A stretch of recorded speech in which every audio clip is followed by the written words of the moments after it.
Okay, good evening, everyone. I'm Michaela, and I'm the program coordinator for the Pemberton and District Public Library. Thank you all for joining us this evening for Mount Meager Slide Debris Management with Veronica Woodruff. We are honored to be bringing tonight's event to you located on the unceded territory of the Lillooet Nation. The Pemberton Library is proud to serve the Lillooet Nation, other St'át'imc communities, and all people. If you're from another area located outside the Sea to Sky, feel free to say hi and where you're from in the chat box. Tonight's event is brought to you as a partnership by the Pemberton Library and Stewardship Pemberton. And I'd like to extend my thanks to Veronica for hosting tonight and for sharing her passion and knowledge with us. Before I introduce you all to Veronica, I need to share some housekeeping information with you. Tonight's event is being recorded. For that reason, all microphones and cameras have been turned off. If for some reason they are on, if you could please make sure to keep yourselves muted and cameras off for the duration of the presentation, that would be great. If you have any questions throughout the presentation, you can pop your answers in the chat box and Veronica will take some time at the end of her presentation to answer those. I think that about covers everything. So I'd like to introduce you to Veronica Woodruff. For those of you who don't know Veronica, she's been working with the library for many years doing talks about nature. She is a founder and director of Stewardship Pemberton Society, which operates the 1 Mile Lake Nature Center. And she's been the director she's been on the board of the Pemberton Wildlife Association since 2006. She has worked for local government, nonprofit, and consulting for over 2 decades, focusing on environmental initiatives in Pemberton and throughout BC. Veronica currently co-owns a company that does grant writing and community planning, working on a wide range of meaningful projects in every area of the province. She is also a part-time faculty at the BCIT teaching in the Fish, Wildlife, and Recreation program, and she is currently halfway through a Master of Arts in Leadership at Royal Roads University, where she received a scholarship to work on her thesis exploring the importance of partnerships in addressing climate change-induced natural hazard risks. So without further ado, I will pass you over to Veronica. Thanks, Michaela. That was a bit of a mouthful, I know. Usually I do an intro, and I think many of you have seen some version of this presentation. This is an updated extension of presentations I've done in the past about Mount Meager. And because there are people joining us that may not have the background, there'll be a bit of a review for some of you, and there will be a whole bunch of new information about where we are at today. So thanks. Yeah, this is a project that I have been working on with Lillooet Nation. A couple of years ago, I was working with Troy Bicady, the emergency manager at Lillooet, and we were talking about the slide debris and this increase in flood risk in the lower river. And Troy said, you know, we should really do something about that. And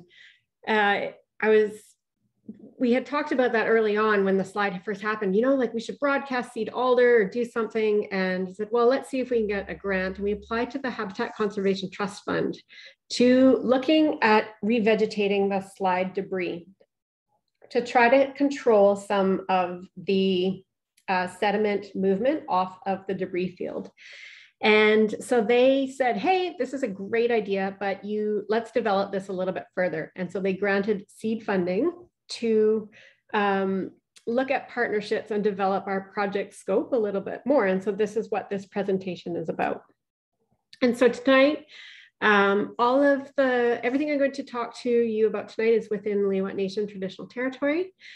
And I'm going to say watershed a lot. And when I mean by the watershed, it's a defining height of land. So you can imagine a raindrop that falls on the top of Mount Currie, and depending on which way it rolls, the one side is going to be the watershed, like the basin. And so this is a map of the boundary of the basin of the Lillooet River watershed. The light blue is the upper Lillooet. This green olive is Meager. We've got Green River, Birkenhead, and the lower Lillooet watershed. And you can see all the little sub-watershed boundaries in there. So like South Creek, Rutherford, all the rest of them. So, and our Lillooet River flows into the Harrison, and it's a sub-basin of the whole Fraser River watershed here. So it's a really important component of Fraser River water quality because it contributes the second highest flow, and it's all glaciated.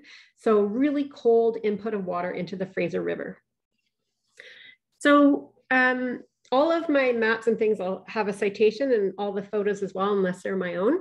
And Mount Meager is such a cool piece of landscape because it's the northernmost volcano in this Cascade volcanic range. And you can see it here. And this includes mountains like Mount St. Helens and Baker and Rainier.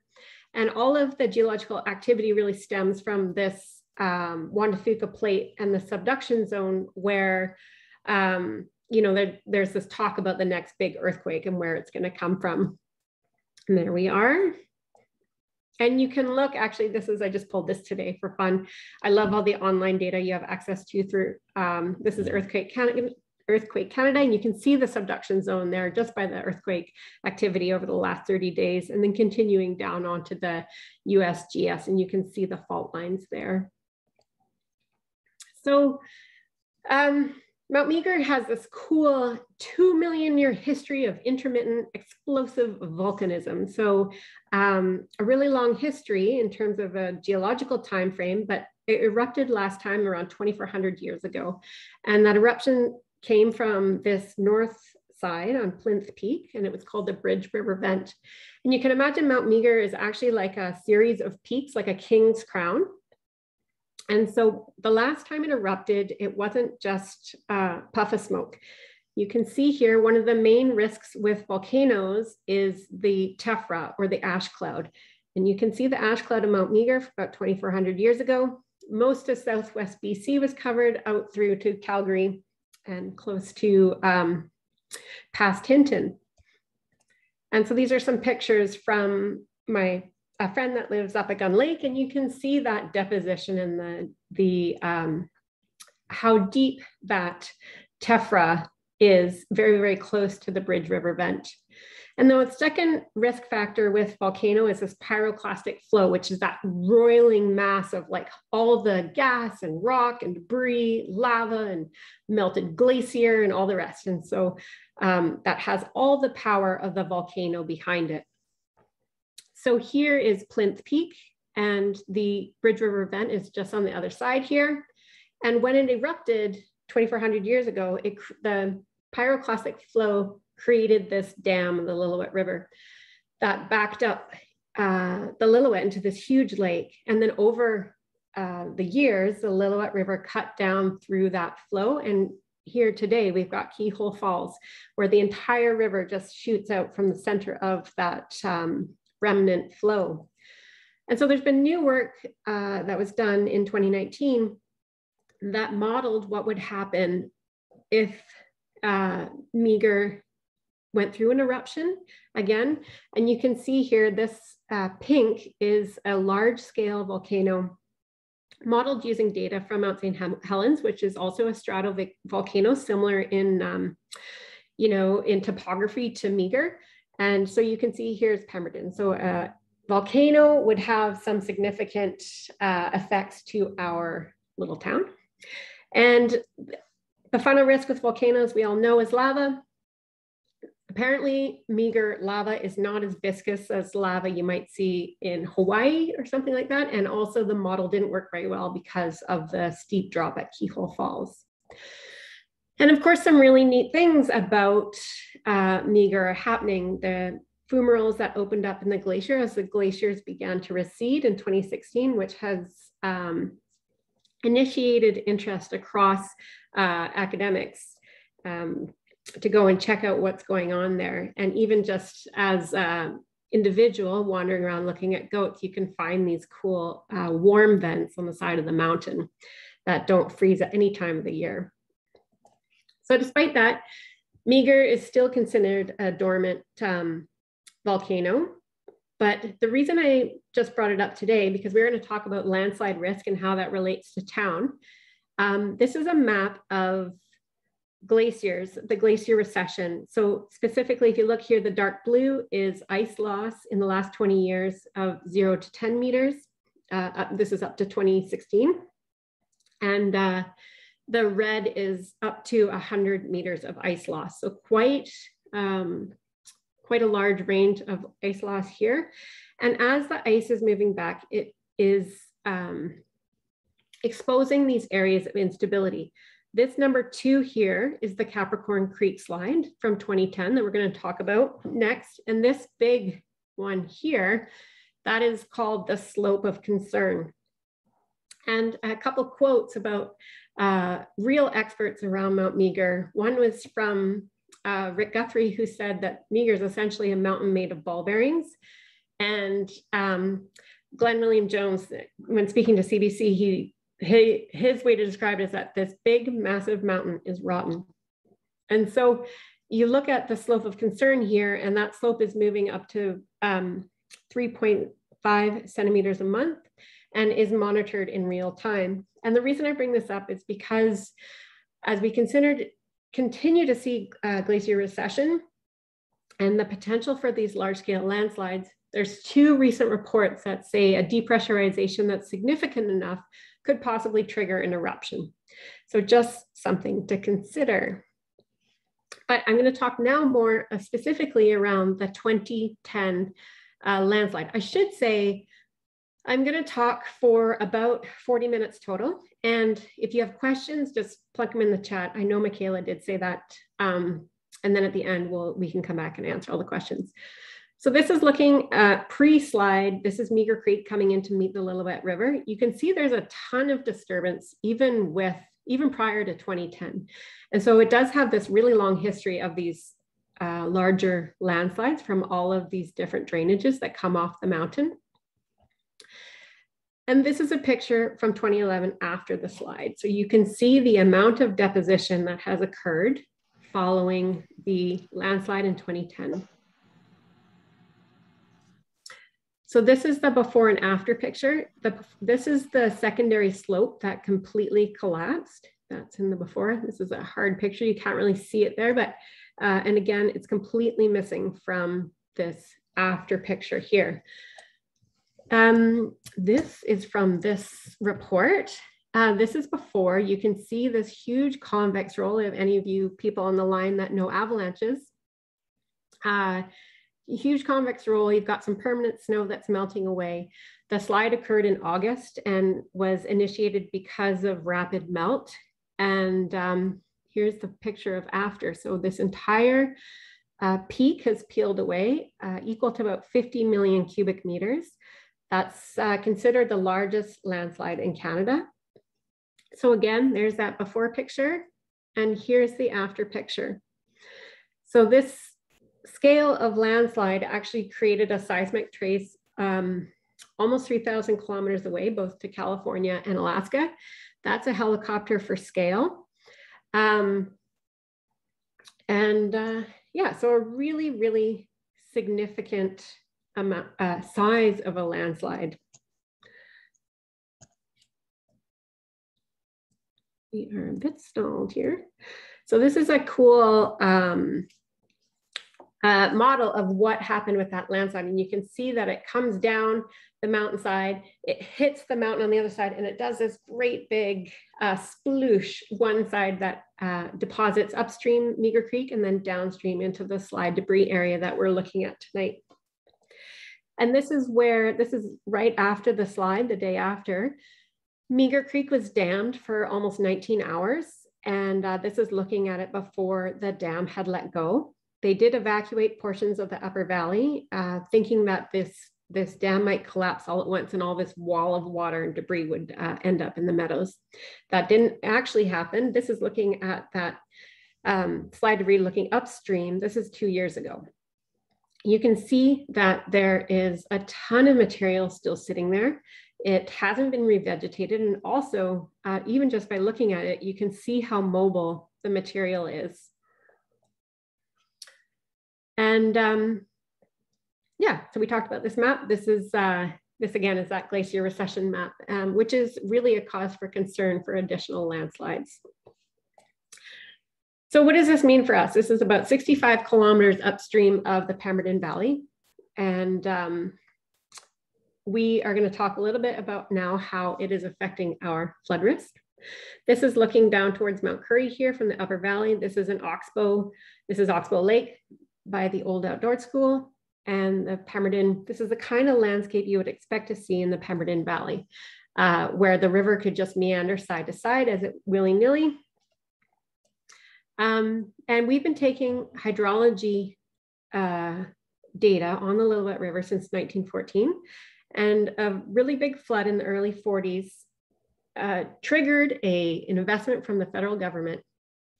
Said, okay, we need to actually make this land arable. We want to put a huge investment into making that valley settle, being able to settle in that valley. And this is the same fund that actually instigated dike construction all through the Fraser Valley.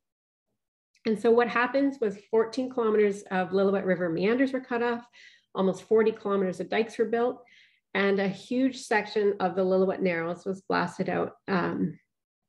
And almost 400,000 or over 400,000 cubic meters of material were removed. This dropped the river significantly. And this is a picture of the longest cut at Mackenzie there. They have a picture of that in the Diking District office. You can see right when they would have initiated that cut. And then this is from a photo from 2010 where you can see where the river is today, and then the remnant channel where it used to go. And then looking at the photo, 1947 aerial photo with the town overlay. You can see here's the Glen, here's our stoplight. So you can see a significant amount of water that the whole town is built on, that now there's dikes that protect. This is the Erdel-Fraser connector. You can still see the remnant wetland there. Okay, so then we've had significant floods in 84, 91, and 2003. These are just a couple photos. 2003 is our largest flood on record. This was the Rutherford washout. Next time you're heading to Whistler, check out that rail bridge and see how high it actually is from the water level. Again, picture of Nairn Falls at the lookout. And you can see the lookout, the water level is flush with the lookout, and there's wood being placed onto the deck there. So the majority of our flooding is caused by this atmospheric rivers in the fall. So these Pineapple Express that come up from Hawaii, they're carrying a ton of moisture and come in really, really warm. And this is exacerbated at this time of year when we have small amounts of snow. So say less than a meter of snow above 1,000 meters. And there's kind of a specific formula to it there. Once you start getting snow up there, it's not really well consolidated until it gets deeper than a meter. So we get a really warm system like this, the freezing levels are above the mountain peaks, and you get all the rain, plus you get the runoff from all the snow melting. And that's what's caused most of our flooding in Pemberton, is these fall storms, up until what we saw this summer with the heat dome. And so we had floodplain mapping done through Kerwood Liddell that was updated following the slide by Northwest Hydraulics. And so what they did differently in this update was that they looked at the data. We saw that big period of data. They actually only looked at the data from 1975 and beyond because it was more representative of the current conditions than the whole period of record. And so this is a comparison of the difference of where we are at within the 200-year level. So you can see here the KWL, the original estimates of where we would be at in a 200-year flood was about 1520. That's just above where we got to in 2003. So the 2003 flood was considered at the time around a 1 in 200-year flow, which is generally the highest flood that infrastructure will be built to. So at that time, it was thought that our infrastructure could withstand a 1 in 200-year flow. And you can see with the updated floodplain mapping, we actually, all I want you to do is look at these ones. You can see that 1,500 cubic meter per second flow actually ends up being a 1 in 50-year flow. So when you're talking about these return periods, it's not like, okay, well, we're only going to get that flood in every 50 years. It's really more a statistical likelihood on how often you're going to have, or how the likelihood of that size of flood occurring in any given year. So for example, a 1 in 50 year flood, you've got a 2% chance that you're going to see that flow in any given year, compared to a 1 in 200 year flood, which you've got, say, a 0.5% chance. So the changes in the river deposition really went from being 2003 being a 1 in 200 to a 1 in 50. And then you look at some of the other floods we've had recently. This is 849. In 2016, we had a 950 cubic meter per second flow. This overtopped the bank through many sections of the upper valley. And if you look at what just happened in the heat dome, we got to 750. And that 750 initiated evacuation warnings and alerts and some significant flooding through Mount Currie. And this is the 2016 photos here. And that's a 2016 photo. I live on the Valley Loop Trail, and you can see the dike along many sections of that dike really came within 4 to 5 inches of overtopping. And then of course we had our most recent event this year. And so that flow didn't even get above it was 758 is what the highest flow that is on the Water Survey of Canada gauge currently.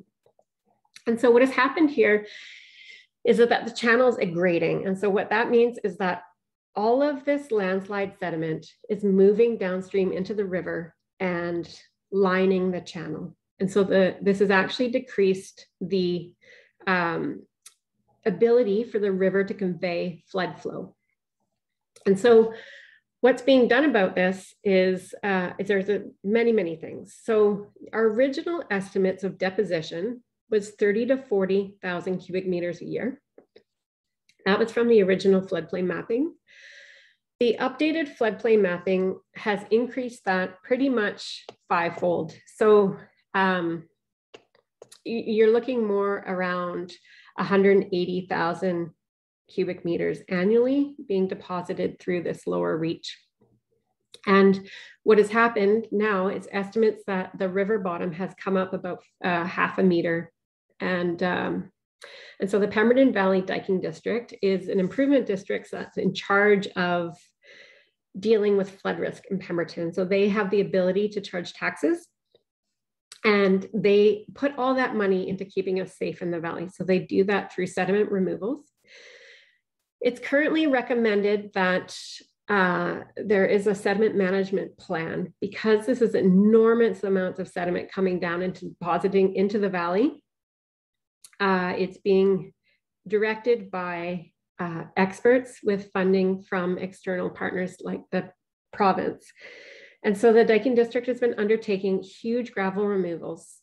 So 60,000 cubic meters annually for the last few years through the populated areas. So specifically from the Rhine River confluence downstream to the Green River.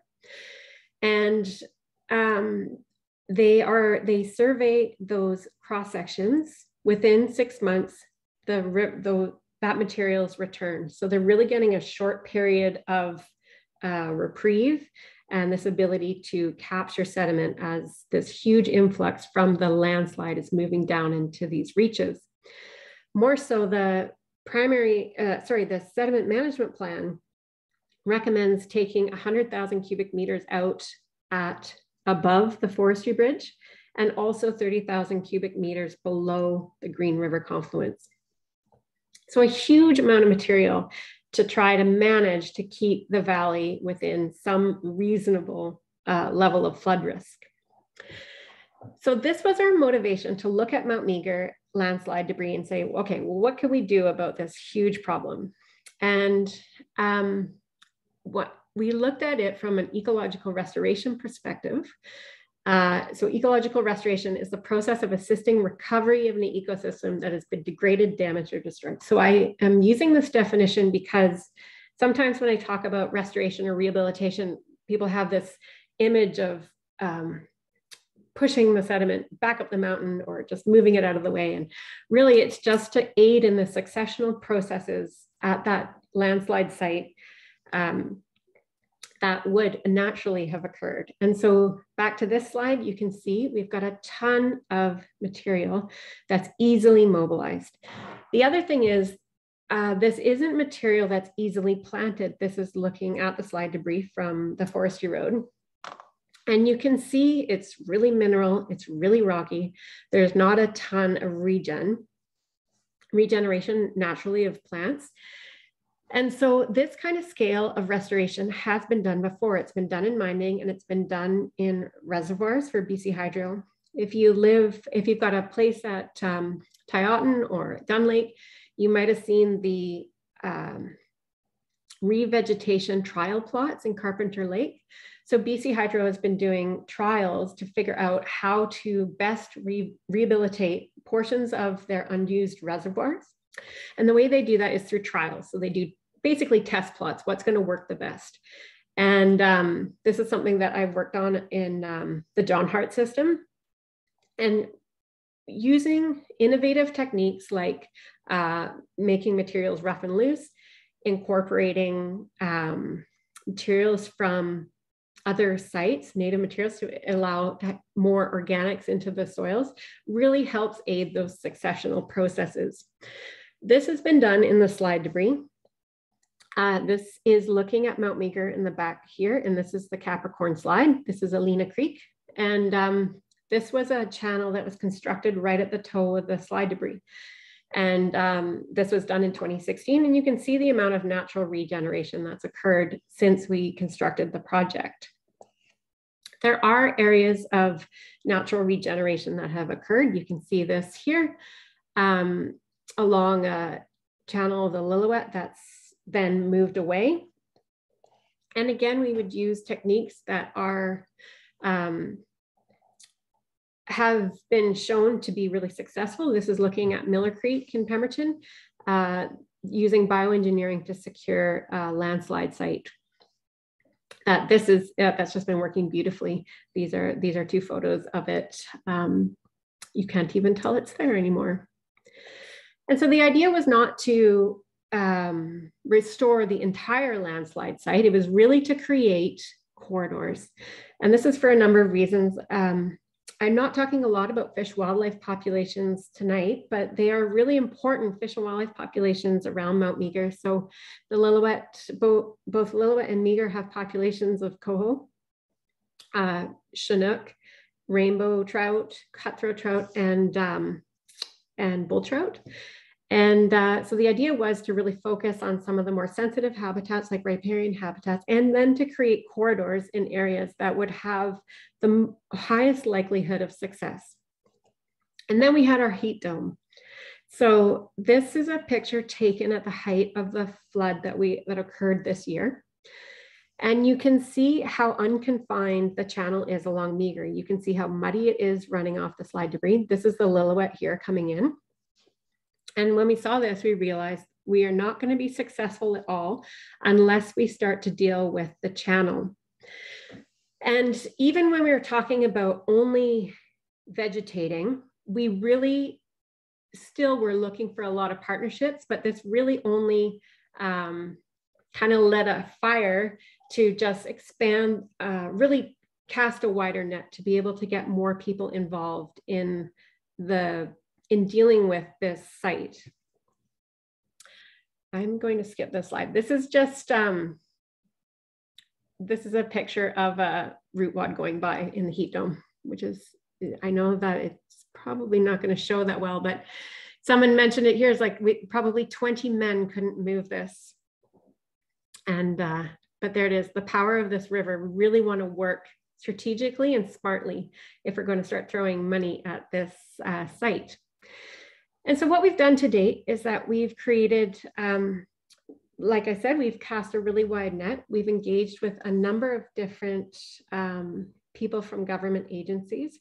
Again, Lillooet Nation is working with the Emergency Management Department, really, really keen to see something happen, both for the values of fish and wildlife, but also for sorry. Yeah. Somebody's in the chat is saying they can't see your cursor. Oh no. Because you had it earlier. Let's see. Thanks. Yeah. Can you see it now? No. Well, that's okay. I think. Oh, maybe I see a little menu, so maybe. See. No. How about now? No. Oh, funny. Bummer. How about I use my laser pointer? Yeah, that works. Okay. Yeah, okay. Perfect. Okay. Sorry about that. I've been pointing at things this whole time. Hopefully it's been there. Okay. So government partners. So this again, Lillooet Nation, and through Troy, and he has been communicating with Chief and Council. We have gone and presented to our local government, so the SLRD and the Village of Pemberton, both which have been very, very supportive of the project in principle. And also the Pemberton Valley Diking District. They have a huge responsibility dealing with flood risk in this landscape of a huge increase in sediment load. And there's also really big challenges around funding and funding eligibility, and at no fault of their own. It's just the rules within the provincial government have changed. I'm not going to talk too much about this tonight, but essentially Pemberton is no longer eligible for funding because you need to, an agency that is going to be eligible needs to own the infrastructure, with which the Pemberton Valley Diking District does, and be a local government, which they are not. And so the local governments don't own the infrastructure, and the Diking District is not the government. So we're in a bit of a pickle there, which government agencies are currently working on, but certainly need support. But with this project specifically, the Ministry of Forest Lands, Natural Resource Operations and Rural Development, FLNRORD, there are many different departments within that agency that we have worked with. So forestry for one, so they have a department that does revegetation after big landslide events, big landscape scale disturbance like forest fires, that are very interested to see this area revegetated. You know, we deal with roads. We have provincial wildlife managers that want to see the wildlife habitat restored for both grizzly bear, wolverines, moose, that kind of thing. And then of course the managers within the Water Sustainability Act and around flood protection that have an interest in seeing this project be successful. And then of course in federally, our MP's been really, really supportive of this project, and also other federal agencies like emergency management agencies in the federal level.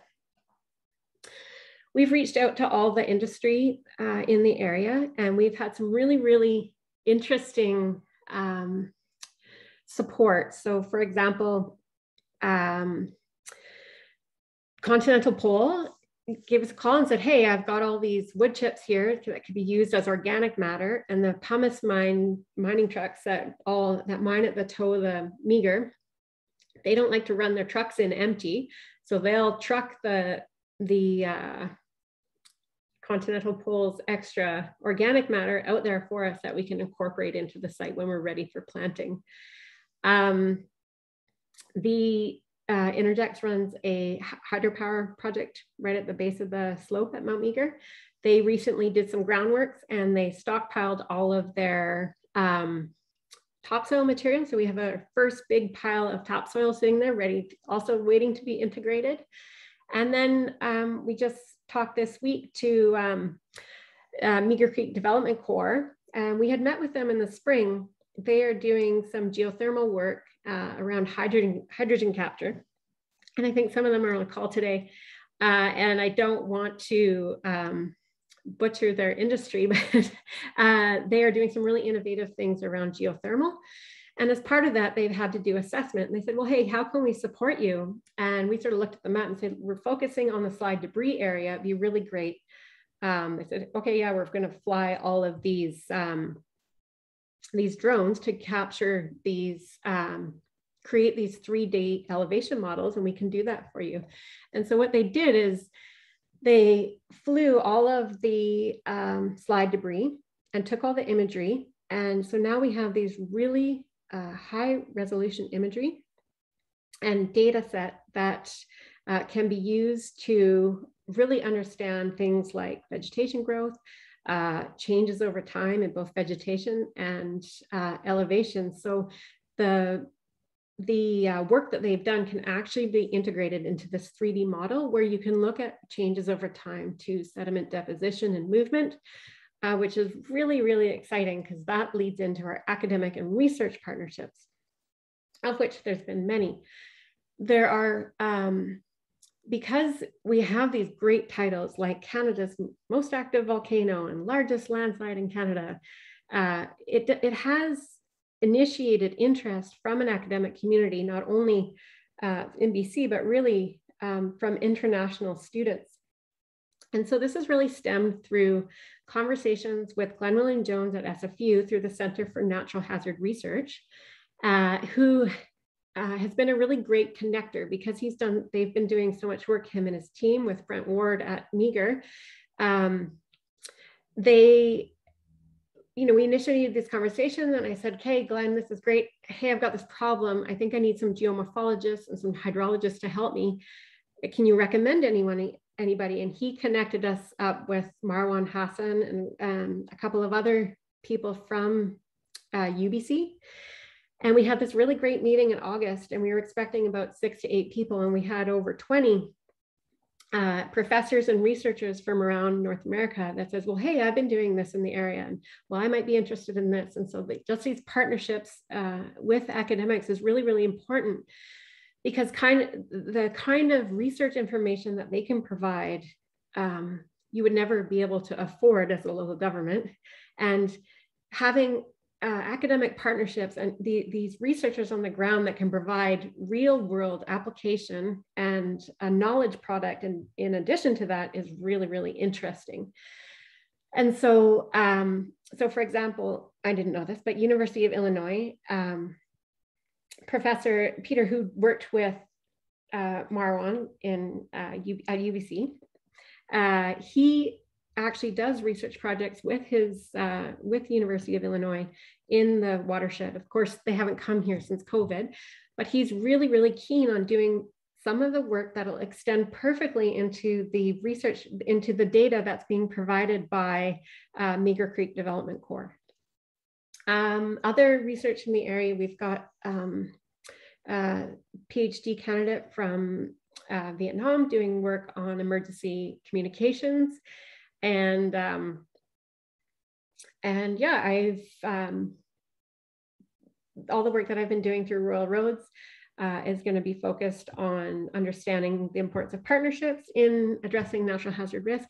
And then most recently, we've created a partnership with BCIT. And so through their ecological restoration bachelor and master's students and their fish wildlife rec program. So this is all really exciting because we can create this whole watershed as a living lab.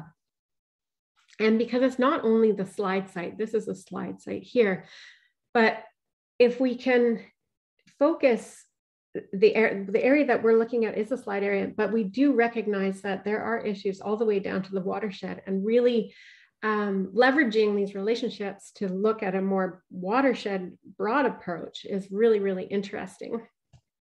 And so this isn't only applicable for our own watershed, but we've seen landscape scale events at Elliott Lake on the coast, and of course, Joffrey. And as we continue to work through climate change and the issues around what we see in our mountainous region, there's lessons to be learned from the work that can be done here in the Lillooet River watershed. And this is the first students on site. They were there about 10 days ago. They are going to do some fish habitat assessment from BCIT, from the ecological restoration program. And I'm just so delighted I had to put the picture in. And then of course our community partnership. So I'm representing both Stewardship Pemberton and Pemberton Wildlife Association. This presentation tonight is to talk to the community at large and to really get some other interest. I think there are groups like first responder groups that I think should be part of this conversation as well. And of course, our next steps, we're really only bound by how much money we can get, because this is different than doing a project, say, in the middle of a populated area. We have a lot of space in that landslide debris and above the forestry bridge to really test things out. And so we're going to be looking at garnering funding to do this project. And this will be initiated through the government agencies, so Lillooet Nation, Diking District, and others. And sort of our process right now, we're just starting the assessment. The last year has been partnership building. We are in funding season right now and kicked off the assessment. And then hopefully we can start hitting the ground next year and starting to look at phasing some of those trials at what might work on site. And then recognizing that this is a bit of a long-term project. They, NHC, through their reporting, anticipate that the deposition could continue for up to 60 years.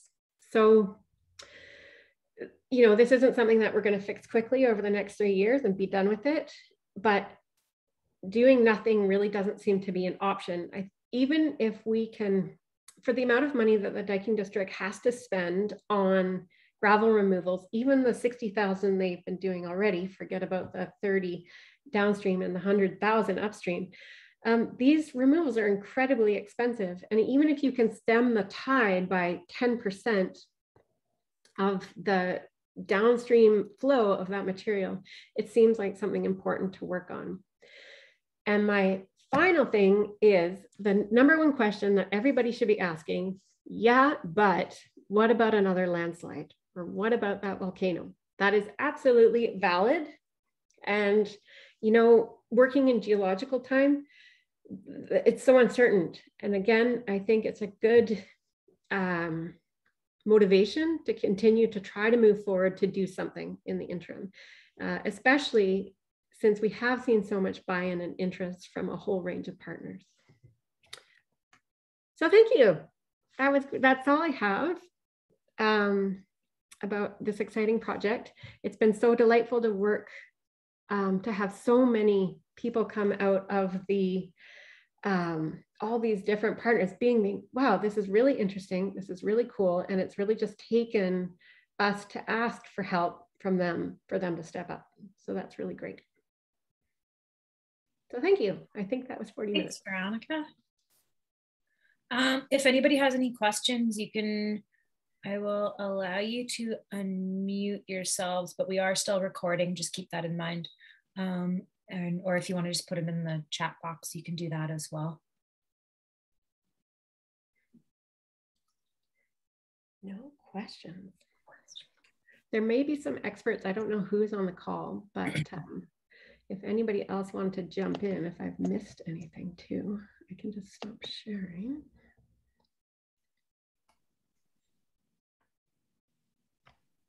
Well, thanks. If nobody has any questions, that's a first.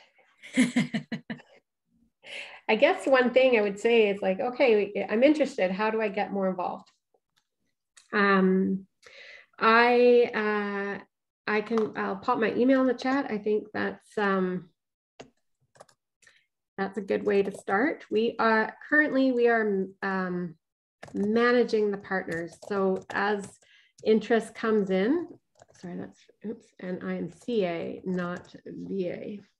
As partners come in that come to the table, we are really just organizing all of those pieces and just keeping track of all of them. All right. Wow, crazy. Oh, beavers as a natural rehabilitation. That's interesting. I wonder, okay, first about beavers. I would be interested because if you look at the Amazon River as a good example about how not to use beavers, thinking that you can actually harness their energy, it's just been devastating. I battle beavers a lot because working in salmon habitat restoration, I cannot see how they would be well managed unless you, But if you, Mick, if you have a link to that paper, I'd be interested to read it. And Nancy, there are no tours planned right now, mostly because of COVID. We had tours planned for, but basically for Rivers Day, so last Sunday in September. That COVID's kind of thrown a wrench in that for the last couple of years. But I will be out there quite a bit with different groups of researchers. If you ever wanted to go out there, just you can get a hold of me in my email there. Great. Well, if nobody has any more questions for Veronica, I guess that's... Oh, so all those, for everything that I've said, every report I've talked about is available. So if you go to the Pemberton Valley Diking District website and the Squamish-Lillooet Regional District website, all of the reports are available there. So NHC reports are available. The other really good thing about that NHC report, you can find where your house is in Pemberton, and they did really comprehensive floodplain mapping. So you can look at an animation over time of what a flood from a 1 year to a 200-year flow looks like, or you can check out their maps. So I would really recommend doing that if you live on the floodplain. And if you don't live on the floodplain, it doesn't mean that this isn't going to affect you. So really important to, you know, if you're in the plateau, your feet might not get wet, but your school will be affected, your place of work, your commute, all the rest. So important to know about. Great. Thanks, everyone. Thanks, everyone, for coming in or coming out tonight. Thank you, Veronica, for facilitating. We really appreciate it. If anybody is looking for a link to watch the presentation, or if anybody missed it, I will send out, once this is uploaded, I will send out a link probably tomorrow or the beginning of next week to the full presentation if anyone wants to rewatch it or share it. And I'm also going to send out a survey if you wouldn't mind taking a couple minutes just to fill it out. It just helps with any future programming opportunities. And I think that's about it. Great. Thanks, everyone. Thanks, everyone. Thanks, Veronica. Okay. Bye. Good night.